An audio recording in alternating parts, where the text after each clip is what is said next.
یہ ہو گئی خاص عبادت، نماز، روزہ، حج، زکوٰۃ۔ لیکن عبادت عام کیا ہے؟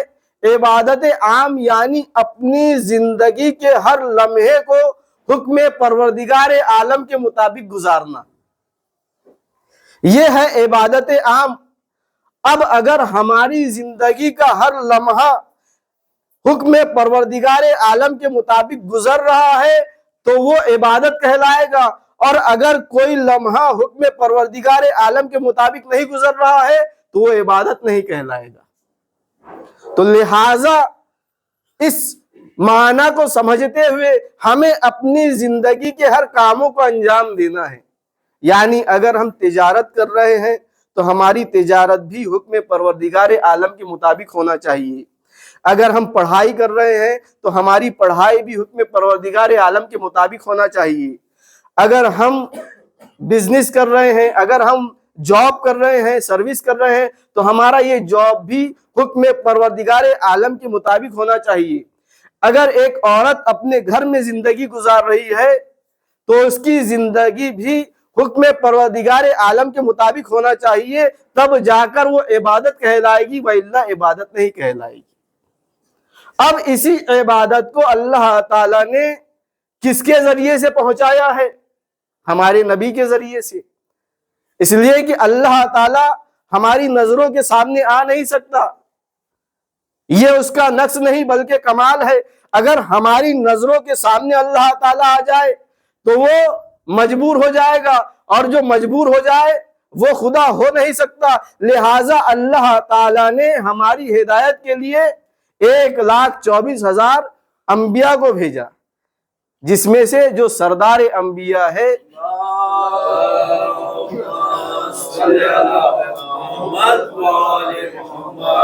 حضرت محمد مصطفیٰ صلی اللہ علیہ وآلہ وسلم کی ذات،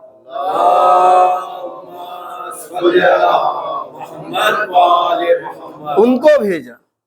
اور کیا ارشاد فرمایا؟ اطیعوا اللہ و اطیعوا الرسول و اولی الامر منکم، کہ اللہ کی اطاعت کرو، رسول کی اطاعت کرو، اور صاحبان امر کی اطاعت کرو۔ من یطیع الرسول فقد اطاع اللہ، جس نے رسول کی اطاعت کی اس نے ہی اللہ کی اطاعت کی۔ تو اب ہمیں اپنی زندگی عبادت الہی میں گزارنا ہے، تو ہمیں معلوم کیسے ہو کہ اللہ تعالیٰ کیا چاہتا ہے، کس طرح سے ہمیں اپنی زندگی گزارنی ہے؟ تو قرآن مجید میں بیان کر دیا کہ تم رسول کی اطاعت کرو، جس طرح سے رسول زندگی گزار رہے ہیں، جس طرح سے رسول احکامات کو بتا رہے ہیں، اسی طرح سے تمہیں زندگی گزارنی ہے، اسی طرح سے زندگی کے احکامات کو انجام دینا ہے، تو یہ عبادت کہلائے گا۔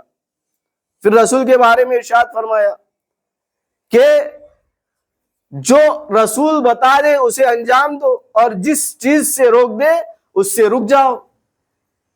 وما اتاکم الرسول فخذوہ وما نہاکم عنہ فانتہوا، کہ جس کا حکم رسول دے اسے انجام دو، اور جس چیز سے رسول روک دے اس سے رک جاؤ۔ تو یہی احکامات خداوند عالم ہے۔ ہمیں کس کے ذریعے سے معلوم ہوگا؟ نبی کے ذریعے سے معلوم ہوگا کہ اللہ کیا بیان کر رہا ہے، اللہ کیا چاہتا ہے۔ وما تشاءون الا ان یشاء اللہ، یہ تو کچھ چاہتے ہی نہیں جب تک کہ اللہ نہ چاہ لے۔ تو اللہ کی مرضی، اللہ کی چاہت، اللہ کا ارادہ ہمیں کہاں سے معلوم ہوگا؟ پیغمبر کے ذریعے سے، ائمہ اہل بیت کے ذریعے سے۔ صلوات پڑھیں محمد وعلیہ۔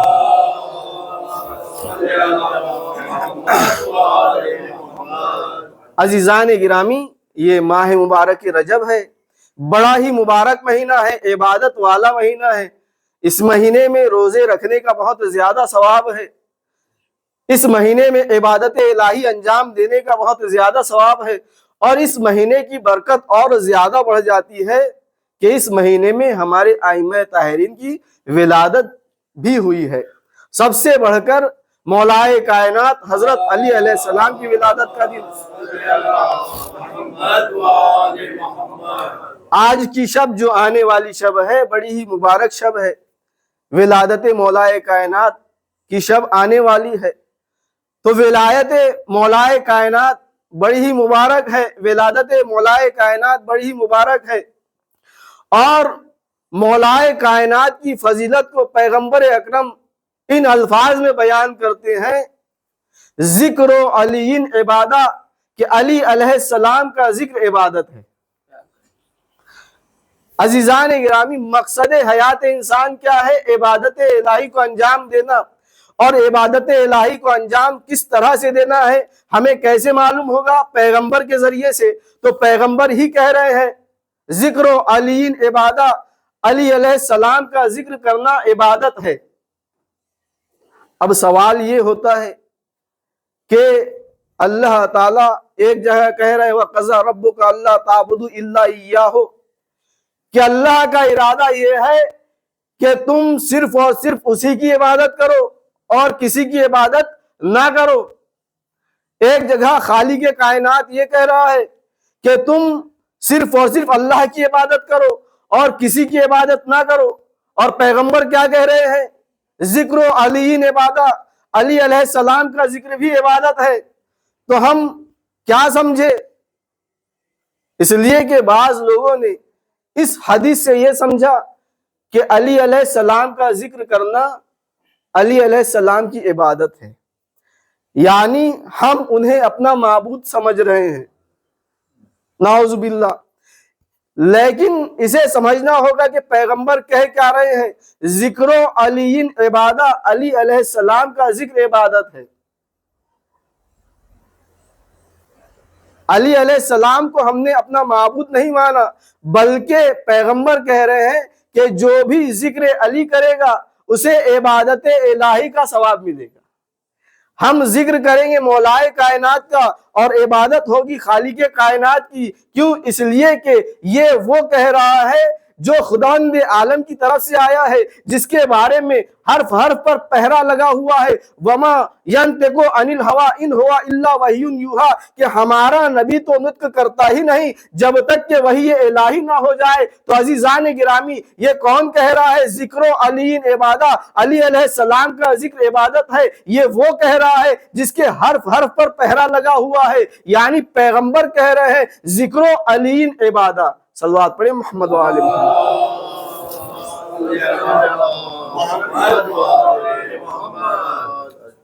عزیزان گرامی، پیغمبر نے ایسے ہی ذکر علی عبادہ نہیں کہہ دیا، بلکہ مولائے کائنات کی ذات وہ ذات ہے کہ واقعاً جن کا ذکر عبادت ہے۔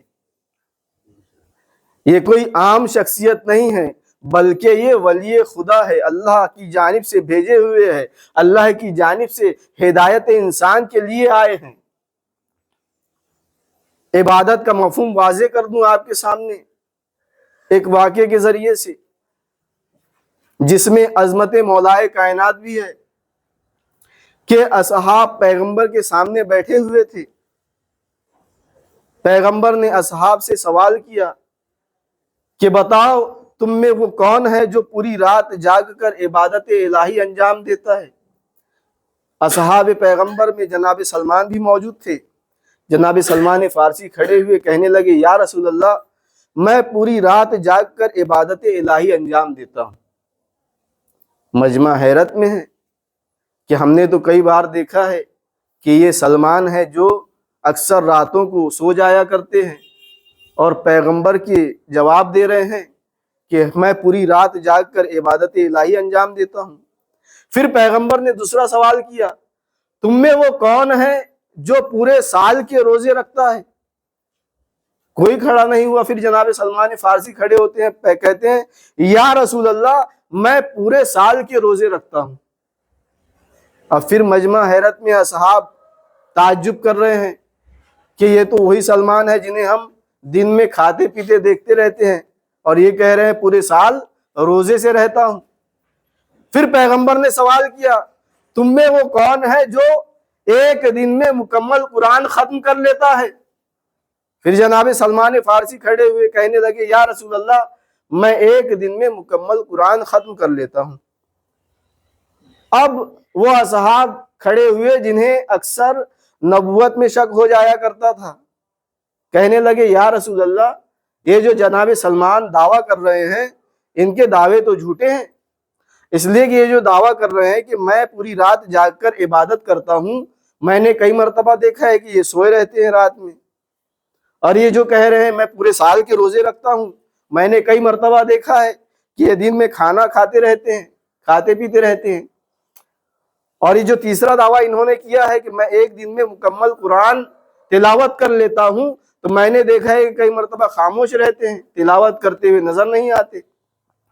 اگر پورا قرآن ایک دن میں انسان ختم کرنا چاہے تو اسے صبح سے رات تک مسلسل تلاوت کرنی ہوگی، تو یہ ممکن نہیں ہے کہ ایک دن میں مکمل قرآن ختم ہو جائے۔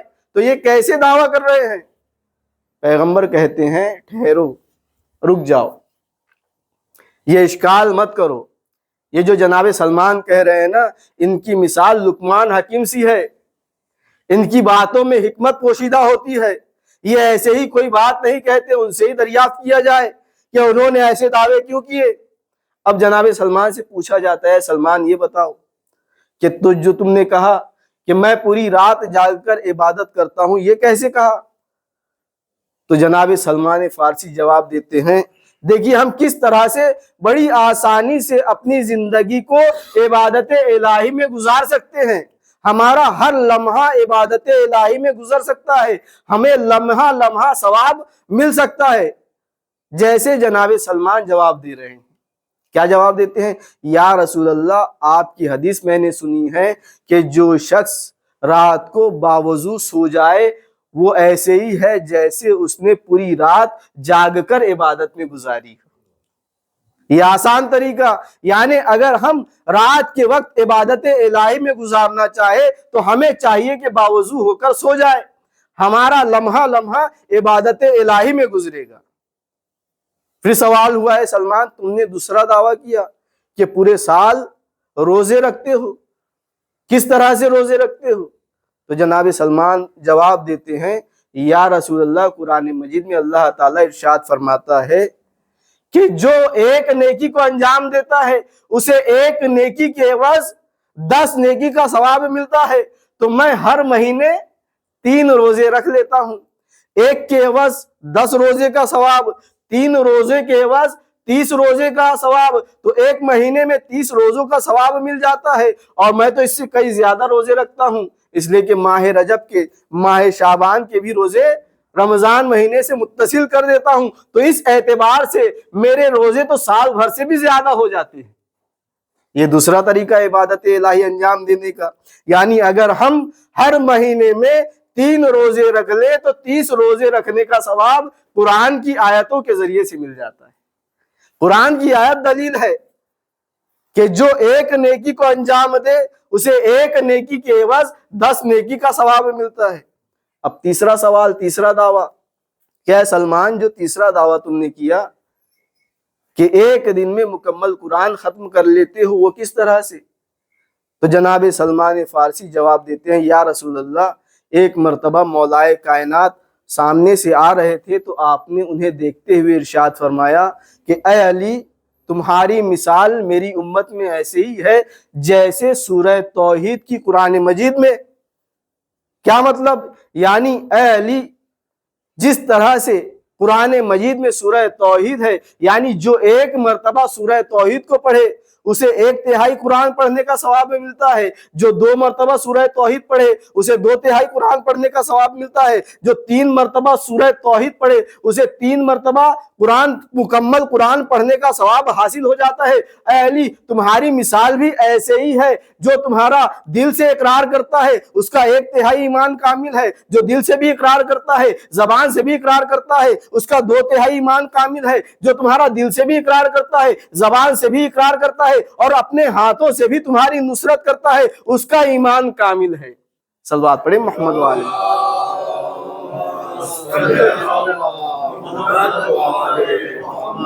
اس طرح سے پیغمبر اکرم مولائے کائنات کی فضیلت کو بیان کرتے ہیں۔ یہ ہے ذات مولائے کائنات جن کا ذکر عبادت ہے۔ یہ وہ ذات ہے جنہیں اللہ اور پیغمبر کے علاوہ کوئی پہچان ہی نہیں سکتا۔ اگر ہم ان کے فضائل بیان کرنا چاہے تو ہماری زبان میں وہ طاقت نہیں کہ ہم ان کے فضائل کو بیان کر سکیں۔ پیغمبر ارشاد فرماتے ہیں یا علی ما عرفک الا اللہ وانا، کہ کہ اے علی تمہیں تو کوئی پہچان ہی نہیں سکتا سوائے میرے اور اللہ کے۔ ایک مرتبہ جناب سلمان فارسی مسجد سے بازار کی طرف آ رہے تھے، اور بازار سے آتے ہوئے دو صحابی پیغمبر اکرم کے، وہی پیغمبر اکرم کے دو صحابی بازار کی طرف سے مسجد آ رہے ہیں۔ اب راستے میں دونوں کی ملاقات ہوئی۔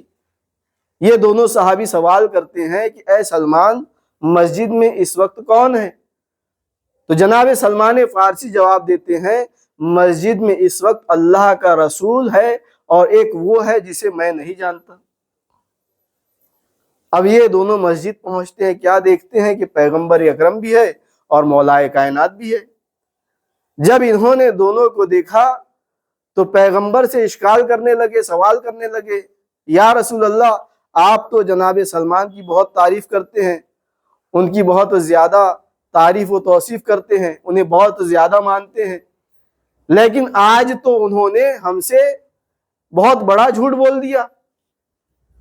پھر پیغمبر نے کہا کیا کہا؟ انہوں نے کہا کہ جب ہم نے ان سے پوچھا کہ مسجد میں کون ہے تو انہوں نے کہا کہ ایک اللہ کا رسول ہے اور ایک وہ ہے جسے میں نہیں جانتا۔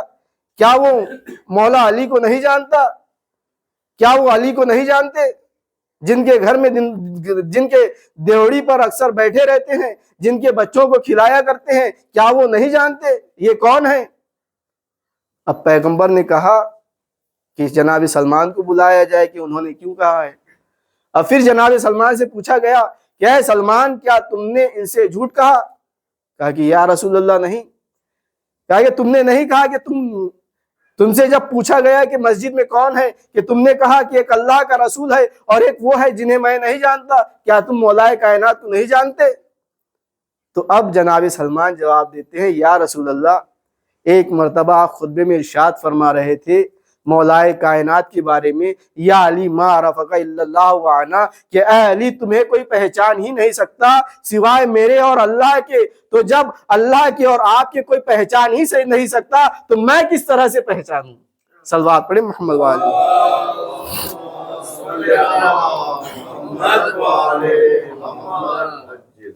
عزیزان گرامی، یہ ہے ذات مولا کائنات جو ائمہ اہل بیت ہے۔ یہ اپنی ذات کے بارے میں ارشاد فرماتے ہیں، کبھی کہتے ہیں نحنو لسان اللہ، نحنو وجہ اللہ، نحنو ید اللہ، کہ ہم اللہ کی زبان ہے، ہم اللہ کا ہاتھ ہے، ہم اللہ کا چہرہ ہے۔ عزیزان گرامی، یہ کون کہہ رہے ہیں؟ ائمہ اہل بیت۔ کس کے بارے میں؟ اللہ کے بارے میں، کہ ہم اللہ کا چہرہ ہے، ہم اللہ کا ہاتھ ہے۔ اور اگر ہم اللہ کو ہاتھ اور چہرے والا مان لے، جسم والا مان لے، تو اللہ نہیں رہ جائے گا، اس لیے کہ جو جسم و جسمانیت والا ہو جائے وہ مجبور ہو جاتا ہے، اور جو مجبور ہو جائے وہ اللہ ہو نہیں سکتا۔ تو پھر یہ کس طرح سے کہہ رہے ہیں نحنو وجہ اللہ، کہ ہم اللہ کا چہرہ ہے؟ تو عزیزان گرامی، آپ دیکھتے ہیں کہ اگر کبھی کسی کی شناخت کرنا ہو، کسی کو پہچاننا ہو، تو کس کے ذریعے سے پہچانا جاتا ہے؟ اسے اس کے چہرے کے ذریعے سے پہچانا جاتا ہے۔ اگر اتفاق سے کبھی کسی کا ایکسیڈنٹ ہو گیا اور ایکسیڈنٹ میں موت ہو گئی، اور اگر چہرہ ہی خراب ہو گیا تو انسان کی شناخت نہیں ہو پاتی ہے کہ یہ کون شخص ہے، اسے کیسے پہچانے۔ معلوم ہوا پہچاننے کے لیے چہرہ ضروری ہوتا ہے۔ تو عزیزان گرامی، کسی بھی ذات کی شناخت کے لیے اس کے چہرے کی ضرورت ہوتی ہے، بغیر چہرے کے وہ پہچانا نہیں جاتا۔ تو یہی تو ائمہ اہل بیت کہہ رہے ہیں نحنو وجہ اللہ، ہم اللہ کا چہرہ ہے۔ اللہ اگر پہچانا گیا ہے تو ہماری ذات کے ذریعے سے پہچانا گیا ہے۔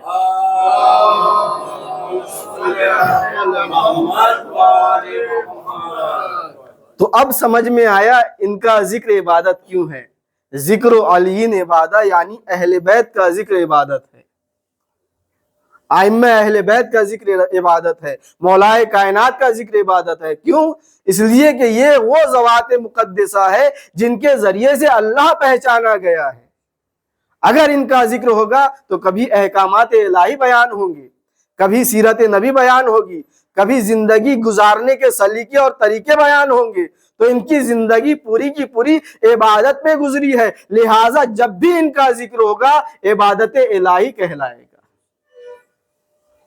تو لہٰذا پیغمبر نے کہا زینوا مجالسکم بذکر علی ابن ابی طالب لأنہ ذکرہ ذکری ذکری ذکر اللہ عبادہ، کہ اپنی مجلسوں کو زینت دو ذکر علی علیہ السلام سے، اس لیے کہ علی کا ذکر میرا ذکر ہے، میرا ذکر اللہ کا ذکر ہے، اور اللہ کا ذکر عبادت ہے۔ یہاں پیغمبر نے ذکر علی عبادہ کی توضیح کر دی کہ علی علیہ السلام کا ذکر عبادت کیسے ہے۔ علی علیہ السلام کا ذکر جڑا ہوا ہے ہمارے نبی سے، اور نبی کا ذکر جڑا ہوا ہے اللہ تعالیٰ کی ذات سے، لہٰذا جب بھی ہم ذکر علی کرتے ہیں تو وہ علی علیہ السلام کی عبادت نہیں ہوتی، بلکہ وہ اللہ کی عبادت ہوتی ہے۔ لہٰذا یہ ذکر اتنا افضل ہے، اتنا بابرکت ہے، اور خود ان ناموں میں برکت ہے۔ عزیزان گرامی، بعض روایتوں میں ملا ہے کہ اگر ان 12 اماموں کا نام لے کر یا 14 معصومین کا نام لے کر کسی مریض پر دم کر دیا جائے تو وہ مریض شفا یاب ہو جاتا ہے۔ یہ وہ باعظمت ذکر ہے، باعظمت نام ہے، اس لیے ان کا ذکر عبادت کہلاتا ہے۔ وصلی علی محمد وآلہ الطیبین الطاہرین المعصومین۔